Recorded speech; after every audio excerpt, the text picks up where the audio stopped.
everybody knows, about 2 hours ago, like people up and down the coast, New Yorkers across the 5 boroughs felt the effect of this afternoon's earthquake, which we're told was centered in Virginia just outside Richmond.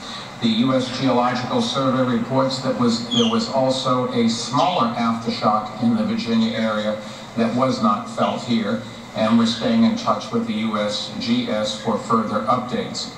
Thankfully, the NYPD, FDNY, Buildings and Transportation Departments, and other city agencies have reported no major damage or injuries or transportation or utility service disruptions in our city as a result. As of now, we have investigated 2 reports of possible minor damage. In all cases, we are not evacuating buildings. At the Red Hook West Housing Authority development in Brooklyn, there was a partial chimney collapse. Bricks fell from the chimney to the roof and on top of a water tower, but nobody was injured. NYCHA and Buildings Department engineers, as well as the NYPD and FDNY, have responded and said the building is safe for re-entry. Engineers are assessing the next steps that may need to be taken. Another incident on 4th Avenue in Brooklyn was investigated, and engineers concluded no damage occurred as a result of the quake. But I think it's safe to say property owners should do due diligence and visually inspect buildings for cracks and contact building management in the city if they feel the situation warrants it.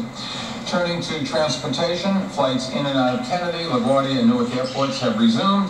Amtrak service in and out of Penn Station was also suspended for about half an hour before resuming.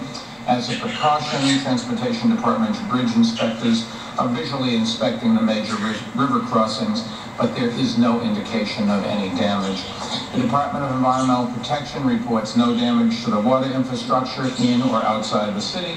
As a precaution, we are continuing to inspect dams and other significant infrastructure. Calls to 911 and 311 naturally spiked, but have returned to normal levels for this time of day and year. Let me just remind New Yorkers to only use 911 for genuine emergencies. We have activated the Office of Emergency Management's Situation Room. We also evacuated City Hall briefly just before 2 p.m., but quickly returned to work. And now I do understand for many people this was a stressful afternoon, but so far we've been lucky to avoid any major harm. Our thoughts are clearly with the people of Virginia and other areas more directly affected by the earthquake. Let me, before we take questions, summarize today's announcement for Spanish-speaking New Yorkers. El terremoto que sentimos